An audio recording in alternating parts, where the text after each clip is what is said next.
नमस्कार। रुकिए, हर बात जो लोग कहते हैं वो सच नहीं होती। सही और गलत की पहचान दूसरों से नहीं, अपने विवेक से करें। जैसे समय परिवर्तन होता है, हमें भी समय अनुसार अपनी जिम्मेदारियों को देखना है। मौजूदा समय को देखते हुए मन में बहुत सारे प्रश्न चलते हैं कि आखिर यह सब क्या हो रहा है, क्योंकि हर एक जो आपके पास आता है आपको दिखाता है कि समाज में कोई क्या क्या कर सकता है, जो किसी की सोच से भी परे है। समाज के सारे कर्म आपके सामने आते हैं। कभी न कभी उनको देखते हुए मन यह कहता होगा, कोई किसी के साथ ऐसा कैसे कर सकता है।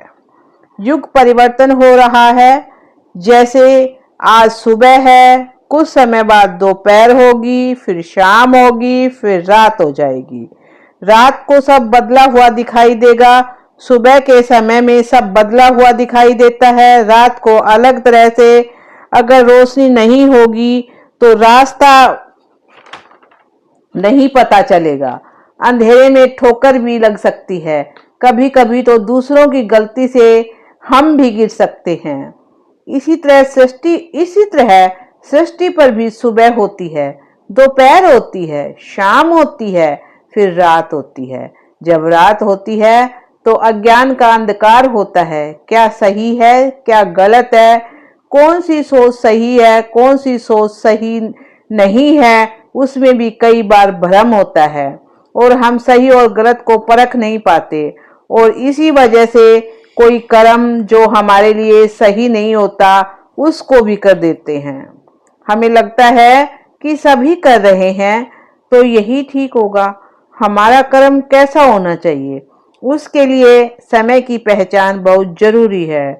हर समय में कर्म की परिभाषा में रेखांकित किया जाता है। जैसे दोपहर थी, शाम थी, रात थी। इसी तरह सृष्टि पर जो सुबह है उसे सतयुग कहते हैं। फिर सृष्टि पर जो दोपहर है उसको त्रेता युग कहते हैं। फिर जो सृष्टि पर जो शाम है उसे द्वापर कहते हैं। सृष्टि पर जो रात है उसको कलयुग कहते हैं। इस समय कलयुग चल रहा है और वह भी अति में पहुंच रहा है।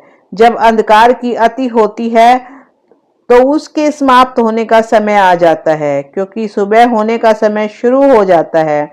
अभी जो समय चल रहा है उसमें हमारे पास चॉइस है कि हमें किस तरह खड़े होना चाहिए।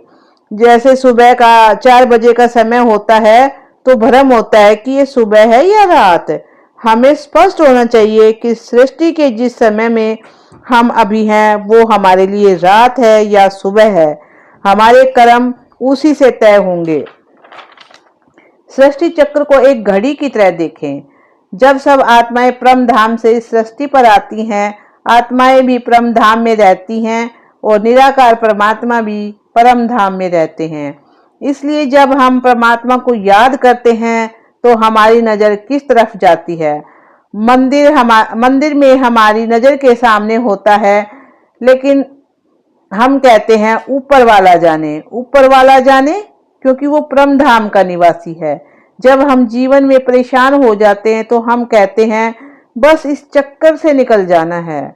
इसमें बहुत दुख दर्द है, क्योंकि हमें पता है कि हम परम धाम घर से आए हैं और वापस घर जाना है, लेकिन कब आए थे, कब जाना है, ये कैसे जाना है, वो स्पष्टता भी हम में होनी चाहिए।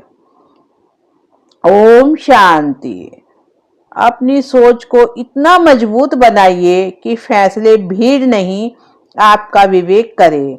अगर बात दिल को छू गई हो तो इस संदेश को आगे जरूर पहुंचाइए। ओम शांति।